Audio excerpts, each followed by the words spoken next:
Hello friends, welcome to वर्ष kitchen. केम छो बधा? हूँ छू वर्षा।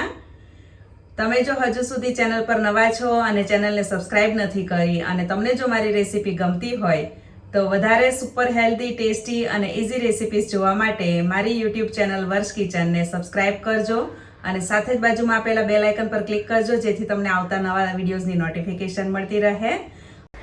આજે આપણે મહારાષ્ટ્રનું ખૂબ જ પ્રખ્યાત એવું સ્ટ્રીટ ફૂડ મિસળ પાઉં ઘરે બનાવીશું, જે બહાર જેવું જ પરંતુ તેના કરતાં પણ વધુ હેલ્ધી અને ટેસ્ટી એવું ઘરે તૈયાર થશે અને એકદમ ઓરિજિનલ રેસીપી છે। મસાલા સાથે આજે આપણે પૂરી રેસીપી બનાવવાના છીએ। તો મિસળ પાઉં ખૂબ જ ટેસ્ટી અને હેલ્ધી એવું તૈયાર થશે અને તેના માટે આજે આપણે અડધો કપ જેટલા વ્હાઈટ વટાણા, સફેદ વટાણાને સરસ રીતે ધોઈને ઉકળતા પાણીમાં 5 થી 6 કલાક પલાળવાના છે। 5 વ્યક્તિને સૌ થાય એટલું મિસળ પાઉં આજે બની રહ્યું છે। તો 5 થી 6 કલાક પલાળવા ગરમ પાણીમાં 6 કલાક બાદ હવે આપણે આ વટાણાને બોઇલ કરીશું અને આપણે એકદમ જ હેલ્ધી મિસળ પાઉં બનાવી રહ્યા છીએ। તો તેમાં આપણે સ્પ્રાઉટ્સનો પણ યુઝ કરવાના છીએ। તો પલાળેલા વટાણામાં જરૂર પ્રમાણે પાણી, સ્વાદ પ્રમાણે નમક, હાફ ટીસ્પૂન જેટલી હળદર અને ફણગાવેલા ચણા, 1 ચમચી તેલ નાખીને તેને આપણે કુકરમાં 5 થી 6 વિસલ સુધી બાફવા મૂકીશું। હવે તે દરમિયાન આપણે એકદમ સરળતાથી ચટાકેદાર મિસળ પાઉંનો મસાલો બનાવી લઈએ। તો તેના માટે 1 ટીસ્પૂન જેટલું બધું મેઝરમેન્ટ લીધું છે મેં। વરિયાળી, આખા ધાણા, આખા જીરું ધીમા ગેસની ફ્લેમ પર શેકવાનું છે।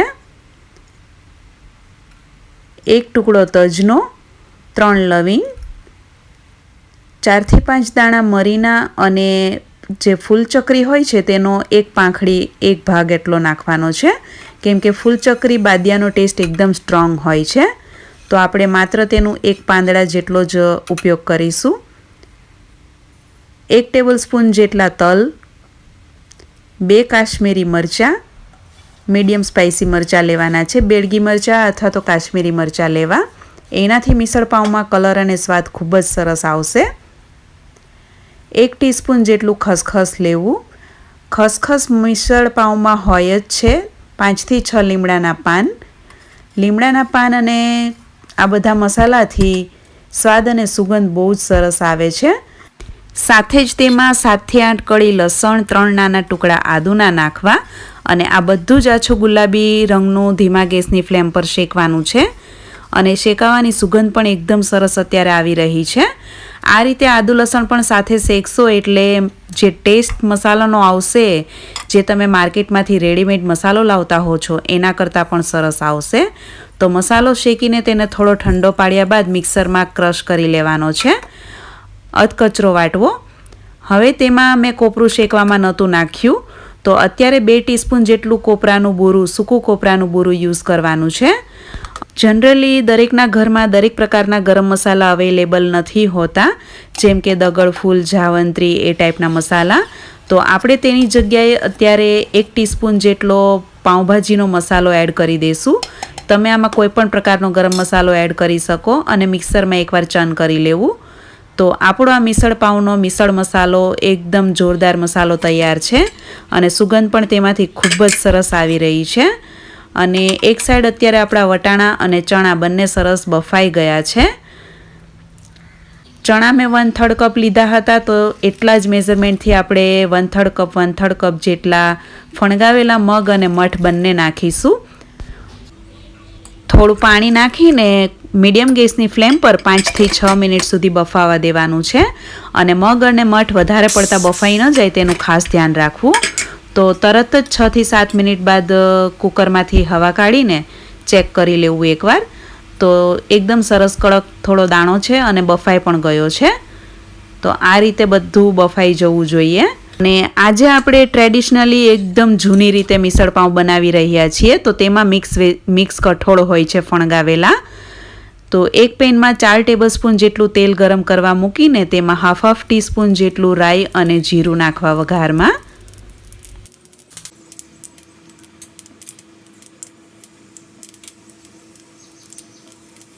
5 થી 6 લીમડાના પાન નાખવા વઘારમાં। મિસળમાં લીમડાનો પણ આગળ પડતો સ્વાદ હોય છે.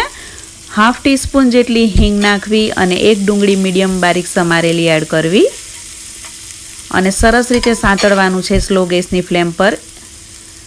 હાફ ટીસ્પૂન જેટલી હળદર નાખવી. આ સમયે હળદર નાખી દેવાથી એનો કલર ખૂબ જ સરસ આવશે. અને 1 ટેબલસ્પૂન જેટલી આદુ મરચાં લસણની પેસ્ટ નાખવી. અત્યારે હું તીખાસ માટે આમાં મીડિયમ સ્પાઇસી લીલા મરચાં યુઝ કરી રહી છું. તમે લાલ મરચું પણ નાખી શકો. તો 1 મિનિટ સુધી સરસ રીતે ધીમા ગેસની ફ્લેમ પર ડુંગળી આદુ મરચાં લસણને સાંતળવાના છે.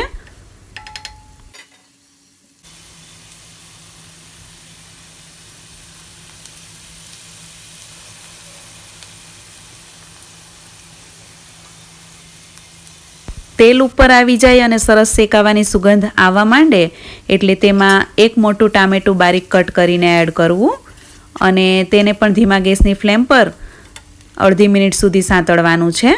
અને આ સમયે તેમાં સ્વાદ પ્રમાણે થોડું મીઠું નાખવું અને આપણે જે મિસળનો મસાલો બનાવ્યો તે પણ આ જ સમયે નાખવાનો છે, જેથી મસાલો એકદમ સરસ શેકાઈ જશે અને સ્વાદ અને સુગંધ 100 ગણા વધી જશે. તો 3 ટેબલસ્પૂન જેટલો અત્યારે મેં મસાલો નાખ્યો છે અને 1 ટીસ્પૂન જેટલું ધાણા જીરું પાવડર નાખવું. જરૂર જણાય તો ફરીથી તમે ધાણા જીરું પાવડર અને મસાલો બંને વધારે એડ કરી શકો અને 1 મિનિટ સુધી સ્લો ગેસની ફ્લેમ પર સાંતળવાનું છે.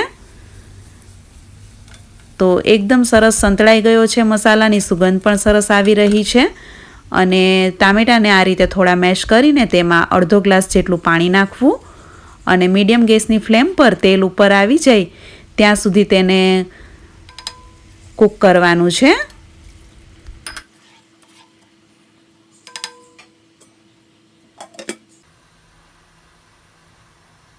તો 3 થી 4 મિનિટ આ રીતે ઢાંકી દેવું, જેથી મસાલા એકદમ સરસ રીતે શેકાઈ જાય.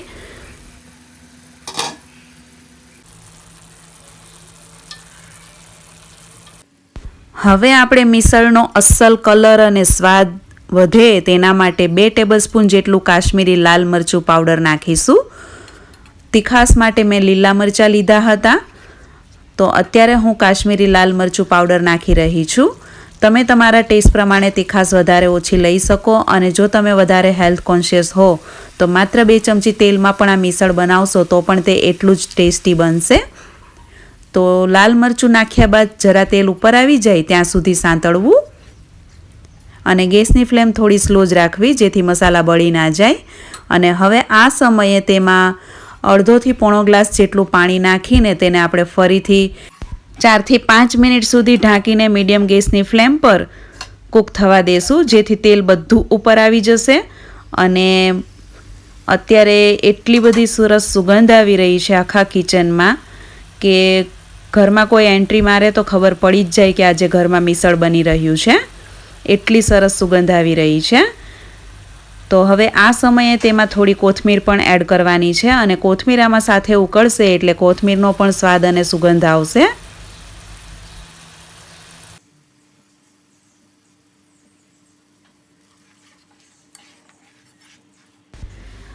હવે આ જ સમયે તેમાં બાફેલા વટાણા, ચણા, મગ અને મઠ મિક્સ કરી દેશું આપણે. અને રસો એકદમ પતલો રાખવાનો છે, તો જરૂર પ્રમાણે પાણી એડ કરવું. જેટલો રસો વધારે હશે અને જેટલું વધારે ઉકળશે એટલો મિસળનો સ્વાદ વધારે આવશે અને ઉપર એક તેલની તરી બની જશે. તો ફરીથી તેમાં સ્વાદ પ્રમાણે થોડું નમક નાખવું અને જરૂર પ્રમાણે પાણી નાખીને તેને હવે 10 થી 15 મિનિટ સુધી ઉકાળવાનું છે.